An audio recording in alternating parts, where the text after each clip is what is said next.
Hello hello guys, welcome to SN brother. এই বেশি English ঝাড়িস নি তো। সরি। তো সুপ্রভাত বন্ধুরা, তোমাদেরকে এসএন ব্রাদার্সে স্বাগত।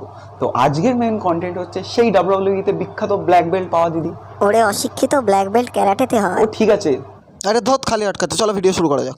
যারা লখনৌর এই কেসটা জানো না তাদেরকে আমি বলতে চাই, একদা এক সময় লখনৌর রাস্তা দিয়ে এক দিদি তার বয়ফ্রেন্ডের সাথে ঝগড়া করে রাস্তা পার হচ্ছিল।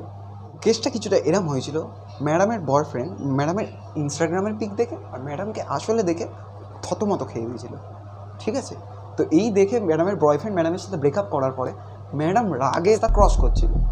তো সেই সময় একটি গাড়ি এসে ম্যাডামের সামনে এসে এরমভাবে থেমে যায়, টাচও করে না, থেমে যায়। এতে ম্যাডামের ইগো খুব হার্ট হয়ে যায়। ম্যাডামের মধ্যে ব্রেকআপের যা ফ্রাস্ট্রেশন ছিল সব ওই বেচারা ক্যাব ড্রাইভারটার উপর বার করে দেয়। তো ম্যাডাম ক্যাব ড্রাইভারকে গাড়ি থেকে টেনে বার করে তার মোবাইল ভেঙে দিয়ে তাকে ক্যাঙ্গারুর মতো চড় থাকতে পারে, কোনো ক্যামোর স্টাইল, মানে তার ডাব্লিউডব্লিউইর পুরোনো দিনগুলো তার মনে পড়ে যায়, হট করে মারতেই থাকে। এবং পাশে দাঁড়ানো লোকগুলো যেন রাজমাঠের সার্কাস দেখছে সেরমভাবে দাঁড়িয়ে শুধু দেখতে থাকে, কেউ কোনো প্রতিবাদ করে না, কেউ কোনো রিয়াকশান দেয় না। তো লাইফে যদি কোনোদিনও তোমাকে নিজেকে সব থেকে ইউজলেস মনে হয়, সব থেকে বেকার নাকাম্মা মনে হয়, তো তখন তুমি এই পুলিশওয়ালাটাকে দেখে মোটিভেশন পেতে পারো। ওখানে মেরেই যাচ্ছে পাশে দাঁড়িয়ে। তো এই ঘটনার পরে আমাদের এসএন টিভি ম্যাডামকে ইন্টারভিউ নিতে যায়। তো সেই ইন্টারভিউটা একটু ম্যাডামের সত্যি কথাগুলো একটু দেখে নেওয়া যায়। जिसमें एक लड़की और एक कैब ड्राइवर के बीच मारपीट हो रही थी। प्रियदर्शनी है हमारे साथ में, जिनके साथ मारपीट हुई थी, और जो वीडियो आया था उस वीडियो के आधार पर हम बात करते हैं। जो दूसरे दिन सीसीटीवी फुटेज आया उसमें देखा जा रहा था कि आप उस लड़के को पीट रही थी। सच्चाई क्या थी? তো রিপোর্টারটা কি ভদ্রভাবে কথা বলছে, রিপোর্টারটার মনে কিন্তু রাগ আছে, কিন্তু রিপোর্টারের মালিক, চ্যানেলের মালিক বলে দিয়েছে ভদ্রভাবে কথা বলবে, আমাদের টিআরপি চাই, শান্ত, নয়তো রিপোর্টারের রিপোর্টটা কিছু এরকম হতো। তো আজ আমরা চলে এসেছি সেই ভজরি, মানে সেই ভরসা করা দিদির কাছে, যে শুধু সত্যি কথা বলে। তো তার কাছ থেকে জেনে থাকা, अभी मुझे देख रहा था, फोन भी चला रहा था साइड में, और দিদির কথা অনুসারে ড্রাইভারটা দিদিকেও দেখছিল প্লাস ফোনও চালাচ্ছিল। আচ্ছা দিদি, গাড়িটা কি তোমার এক্স বয়ফ্রেন্ড চালাবে তাহলে? मतलब वो स्पीड में आ रहा था और एक আরে দিদি, আড়হাতা বললে গাড়ি স্পিড 20 থেকে 100 হয়ে যাবে না, ঠিক আছে? আরে 100 হলে না এতদিন তুমি ইন্টারভিউ দিতে না, তোমার ছবিতে মালা পরানো থাকতো। মিউজিক।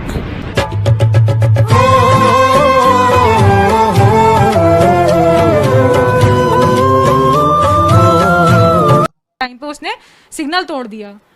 আর সিগন্যালটা গ্রিন ছিল নাকি রেড সেটা সবাই দেখতে পাচ্ছে সিসিটিভি ফুটেজে। বলেছে না উপরওয়ালা সব দেখে, তো এখানে ওই উপরওয়ালা ওই ক্যামেরা দিয়েই দেখেছে, ঠিক আছে? দেখা যাচ্ছে সিগন্যালটা ভেঙেছে কি ভাঙেনি। सर सच्चाई ये थी कि मैं हमेशा से जैसे रनिंग पे और वॉकिंग पे जाती हूँ, तो और फिर ट्रैफिक लाइट को देख करके मैं ज़ेब्रा क्रॉसिंग क्रॉस कर रही थी, लेकिन सारी गाड़ियाँ ही लॉ को वायलेट कर रही थी, ठीक है। लेकिन मैं क्रॉस कर रही थी क्योंकि ये होता है कि आप को घर भी जाना है, और वो गाड़ियाँ नहीं रुक रही थी, ट्रैफिक पुलिस खड़े होकर देखती है। সবাই সিগন্যাল ব্রেক করে চলে গেছে, দিদি একা একমাত্র সিগন্যালের জন্য একা হেঁটে হেঁটে যাচ্ছে। আর কেন সিগন্যাল ব্রেক করেছে? কারণ ওনাকে ঘরেও যেতে হতো, মানে তো স্যার আপনার এই অ্যাক্সিডেন্টের পিছনের কারণ কি? আমাকে ঘরেও যেতে হতো, তাই আমি কোনো গাড়ি ফাড়ি দেখিনি, আমি জাস্ট রাস্তা ক্রস করছিলাম, আমাকে ঘরে যেতে হবে বলে। देखा कि एक गाड़ी आ रही है जिसमें लाइट्स मॉडिफाइड हैं और वो बस मुझे उड़ाने वाली थी। বিশ্বাস করো, যদি উড়ানে वाले थी तो उड़ा चुकी होती, এতদিনে তোমাকে পিছে বেরিয়ে যেত যদি ওড়ানোরই হতো। मेरे नाखूनों को देखिए, मेरे पैरों को देखिए, ठीक है, बहुत मारा है सर। और ये देखिए पूरे शरीर पे चोटें लगी हुई हैं, ये पूरे शरीर पे चोटें लगी हुई हैं। হিপোক্রেসি কি भी सीमा होती है। ভাই এ কিরকম হাতে ভাই কাটা, ভাই আমরা দেখতে পাচ্ছি না। এই আমার হাতটা প্রচুর কেটে গেছে, তোমরা দেখো। ও তোমরা দেখতে পাবে না, দেখতে পাবে না। এই ব্যথাটা হচ্ছে ইনভিজিবল, যেটা একমাত্র ভয়ে হয়, ঠিক আছে? उन लोगों ने मारा था आपको? उन लोगों ने मारा था उस दिन की बात है? यस सर, वो पूरे सबको लेके आया था, और मतलब पूरी मॉब ने मुझे मारा है 300 मीटर पे। ये देखिए, हमेशा की तरह सर वो हमेशा मुझे मारते थे ऐसे ही।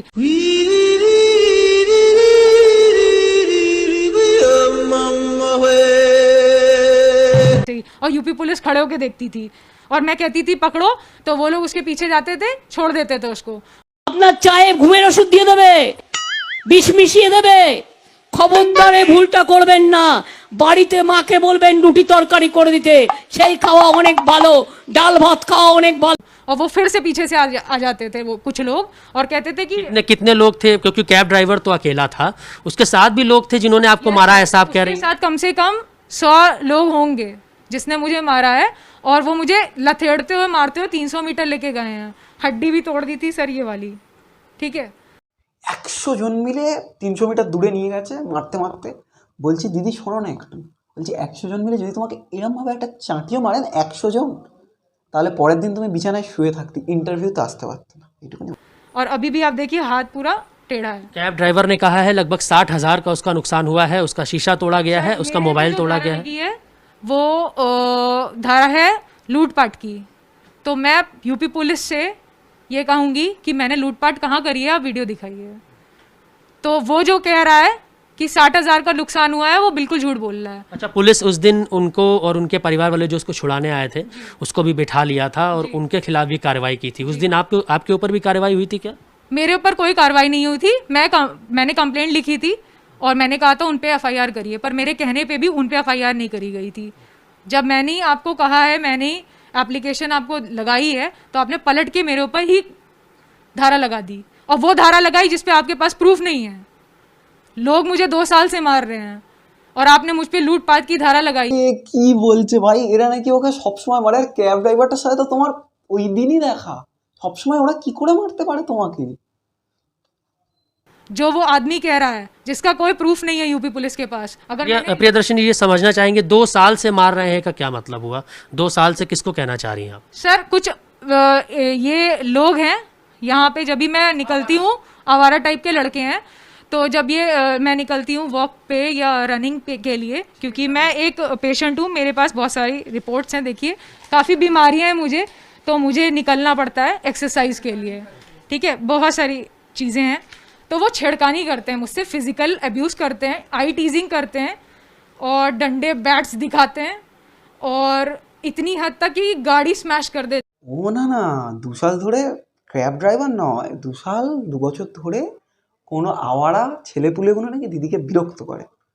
আর দিদি মেডিকেল রিপোর্ট তো এমন দেখিয়েছে জানো। कर देते हैं। तो क्या यही रीजन रहा था कि गाड़ी आपके पास आई, आप इतना डर गई कि आपने अटैक कर दिया? गाड़ी की लाइट्स मॉडिफाइड थी सर, बहुत बुरी तरीके से मुझे लगा कि आज मुझे मार देंगे। मतलब एक इंस्टेंट जब उसने सिग्नल तोड़ दिया ना, पहले उसने लाइट का सिग्नल तोड़ा, उसके बाद वो वाइट जो पट्टी थी उसका सिग्नल उसने तोड़ा, और उसकी गाड़ी की पूरी लाइट्स मॉडिफाइड थी, ठीक है। और इंडिया में लाइट्स मॉडिफाई नहीं होती, आप भी ये बात जानते हैं, लेकिन उसकी गाड़ी की लाइट्स मॉडिफाइड थी। और मैंने रुका, मैंने उसको ये बोला कि अब रुक जाओ बाय लुक्स। আচ্ছা, বাই লুকস কি করে বলা? আব রুক যাও, বাই লুকস কি করে বলা? আমি বলছি তোমাদেরকে, বুঝে গেছো তো? Bye looks.